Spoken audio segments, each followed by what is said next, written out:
Yeah, our reporter Erin Bates is there. She was in court for that decision and joins us now live. Erin, a whole range of people will no doubt tell you that this decision by the court is long overdue. Yes, and I think Shadrack Sibiya may be one of those people. A lot of reports that these were cooked-up charges from the get-go. Mr. Sibiya, just being relieved of these charges today, even if it's only temporarily, what is your response? I can't really say I'm excited about what happened today in court because I still believe that the charges are still hanging over our heads, when in fact we all know that these were trumped-up charges. We were charged based on manufactured evidence, and I'm still repeating that this is manufactured evidence and there's no case against us. So I'm disappointed that actually the matter was not really thrown out as in the form of permanent stay of prosecution. Yeah. In terms of what you've been through the last 2 years at least, you were charged in 2016, you had to pay bail. Just talk us through what it's been like for you and your colleagues to have that cloud hanging over you all this time.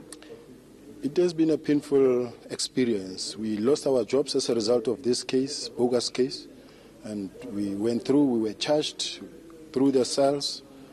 We found ourselves having to face legal costs, heavy legal costs, public out there looking at our integrity, and only to come and throw the matter out now, when in fact there is no case against us, and we were charged based on false evidence, manufactured evidence. So I thought that we were going to be given an opportunity to clear our name at least, but that didn't happen. You say trumped-up charges, but if we go back to 2010, late 2010, early 2011, the renditions did happen, am I right? Why do you say that you and your co-accused weren't involved, or at least Mr. Dramat was not involved? Just clarify that for us. Remember that we can account for each and every arrest, and each and every arrest, whoever who was arrested by crime intelligence officers. The official correspondence between Zimbabwe was correspondence between Zimbabwe and crime intelligence. The members of crime intelligence were congratulated, and they were given congratulatory letters. Not even Captain Cowboy Maluleke was involved in the arrest of those individuals. So it is unfortunate that we are the ones who were charged, when in fact we were not even involved altogether. Now, the allegation from some people is that this was all around the fact that Dramat, for example, was looking into Nkandla, that he was investigating dockets of influential political people at a very contested time in South African politics. What's your take on that, and what role do you think Mdluli and Ntlebeza played in that? I can't say much about that part, because this is now involving General Dramat and what he has to say. But in relation to the fact that Ntlebeza was involved in the manufacturing of evidence, yes, I can repeat that, he was involved. I'm sitting with evidence that shows clearly that he was involved in the manufacturing of evidence.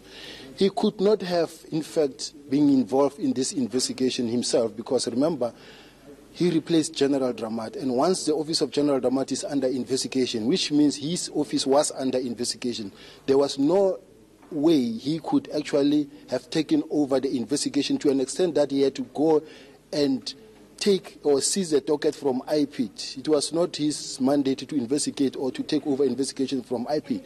No, it was his mandate to instruct the DPP and take over investigation from the NDPP, or from the DPP giving instructions to the DPP. This is a messed up case. A messed up case. Just lastly, are you thinking of doing any prosecution about your own malicious prosecution in this case on the part of the state? That will happen after consultation with my legal team. As of now, because the matter is still provisionally withdrawn, I don't have much to say about it now. Thank you. Shadrack Sibiya there, one of the two accused who's now been relieved of his charges. I know you have another interview waiting, first on ENCA, following that decision from the state in the North Gauteng High Court this morning. All right.